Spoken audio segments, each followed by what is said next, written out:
नमस्कार, स्वागत है आपका। मैं हूं आपके साथ दीपाली मिश्रा और आप देख रहे हैं KTU न्यूज़ रायपुर। तो आज जानेंगे हम इस वीडियो में रायपुर में होने वाली हनुमंत कथा के बारे में। यह कथा रायपुर स्थित विवेकानंद विद्यापीठ के सामने कोठा गुड़ियारी में आयोजित की जा रही है। रायपुर में यह होने वाली हनुमंत कथा, जो कि सनातन धर्म ध्वजावाहक सुख्यात्मक कथावाचक आदरणीय श्री धीरेन्द्र कृष्ण शास्त्री जी का छत्तीसगढ़ में आगमन सभी के लिए एक आनंद का क्षण होने वाला है। उनकी आध्यात्मिक वाणी से अकादमिक आने वाले 5 दिनों तक कथा का मार्गदर्शन मिलेगा और आनंद और शांति की परम अनुभूति भी प्राप्त होगी। इस समर्थ प्रवचनकार का स्वागत हमारे छत्तीसगढ़ संस्कृति को और भी प्रगाढ़ करेगा। छत्तीसगढ़ उनके आगमन का हृदयपूर्वक स्वागत कर रहा है और साथ ही इनकी दिव्य उपस्थिति से हनुमान भक्त और श्रद्धालुगण भक्ति की ओर समर्पित हो रहे हैं। तैयारियां अभी पहले से शुरू हो चुकी हैं और कुछ महीने पहले से ही तैयारियां चल रही थी और अभी भी कुछ निरंतर चल रही हैं, जो कि निरंतर लोगों की भीड़ उमड़ रही है। तो उसको देखते हुए लोग यहाँ पर बहुत बेहद संख्या में, भारी संख्या में मौजूद है। लाखों की संख्या में यहाँ पर लोग आ चुके हैं और दूरों दूरों से लोग यहाँ पर पहुँच रहे हैं। भीड़ उमड़ रही है इनके दर्शन करने के लिए, राम कथा सुनने के लिए, हनुमंत कथा को सुनने के लिए लोग दूर दूर से, अन्य राज्यों से, अलग अलग राज्यों से, गांवों से पहुंच रहे हैं।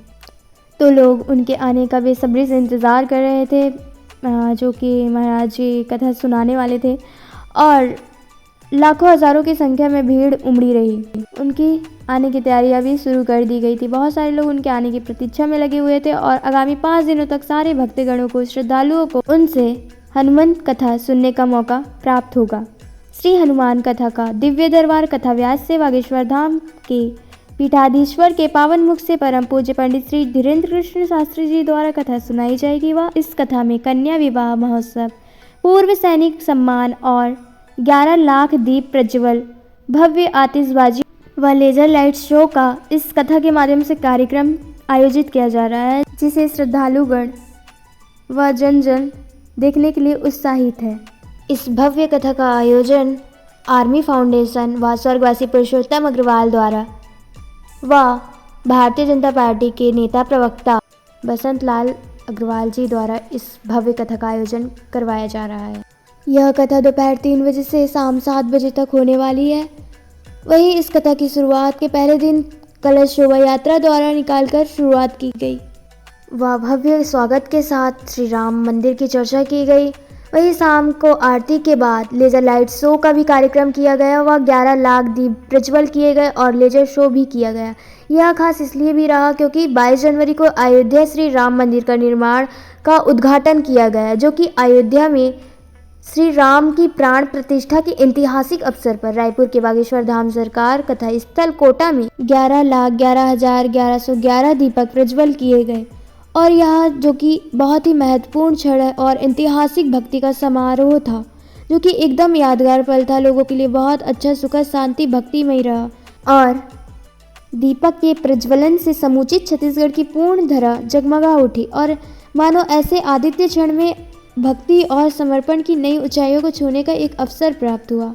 रायपुर में बेहद ही भीड़ उमड़ी रही और यह सिटी है और यह सिटी मतलब कि दूरों दूरों से लोग यहाँ पर पहुँच रहे थे, लोग आए हैं और बहुत ही भीड़, बहुत ज़्यादा ट्रैफिक जाम भी था। हालांकि पुलिस प्रशासन व्यवस्था शामिल थी, लेकिन फिर भी लोग यहाँ पर आए हुए थे और मतलब उनकी जो संख्या थी श्रद्धालुगणों की, जो उनकी भक्ति उमड़ रही थी, भगवान के प्रति आस्था थी और जो महाराज से मिलने की खुशी थी, वह जन सैलाब जो था वह उमड़ पड़ा था।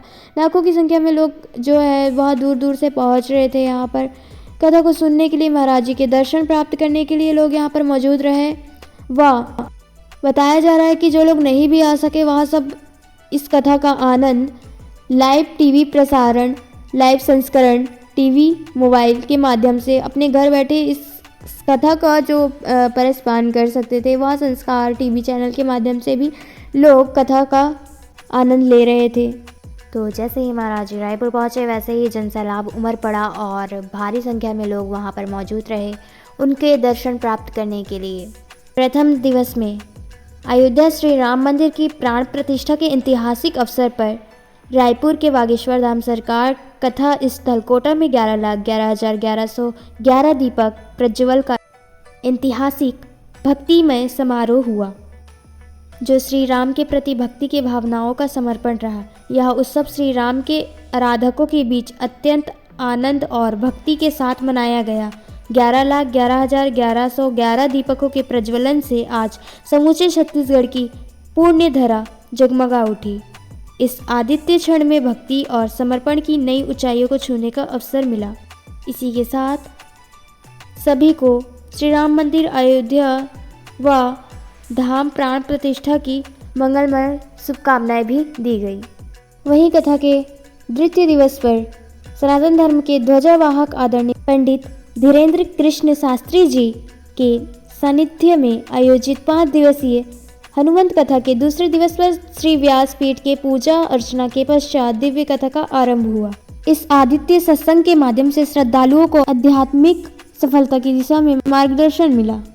वही कथा के तीसरे दिवस पर छत्तीसगढ़ शासन के पर्यटन मंत्री व शिक्षा विभाग व धर्मस्य सांस्कृतिक मंत्री और बृजमोहन अग्रवाल जी, रायपुर के ग्रामीण विधायक मोतीलाल साहू जी व वरिष्ठ भाजपा नेता श्री सच्चिदानंद उपासने जी, प्रदेश भाजपा प्रवक्ता श्री संजय श्रीवास्तव जी सहित महत्वपूर्ण अतिथियों का आगमन हुआ। यह कथा खास इसलिए भी बन जाती है कि अंतर्राष्ट्रीय स्तर पर कथावाचक परम पूज्य श्री अनिरुद्धाचार्य महाराज जी हनुमंत कथा सुनने पहुँचे। ये श्रद्धालुओं के लिए बहुत ही गरिमाशाली की बात रही कि सनातन संस्कृति को देश दुनिया के कोने कोने तक पहुंचाने वाले 2 सनातन धर्म के ध्वजावाहक संत महापुरुष एक ही मंच पर उपस्थित हुए। हनुमंत कथा के चतुर्थ दिवस पर भूतपूर्व सैनिक परिवारों के सदस्यों ने श्री व्यासपीठ की पूजा अर्चना कर पूज्य गुरुदेव जी से आशीर्वाद प्राप्त किया और इसके साथ ही साथ गणतंत्र दिवस के अवसर पर कथा स्थल पर पूज्य गुरुदेव जी ने ध्वजारोहण कर ऐतिहासिक दिवस को श्रद्धालुओं के साथ मनाया। इस अवसर पर पूर्व सैनिकों का साथ होना इस क्षण को और भी गरिमामय बनाता है।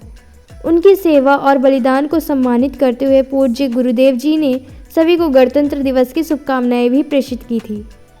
और दिव्य आयोजन के चतुर्थ दिवस पर विशेष अतिथियों ने उत्कृष्ट सानिध्य के साथ भाग लिया। इस महत्वपूर्ण अवसर पर धार्मिक, सांस्कृतिक और समृद्धि का वातावरण रहा।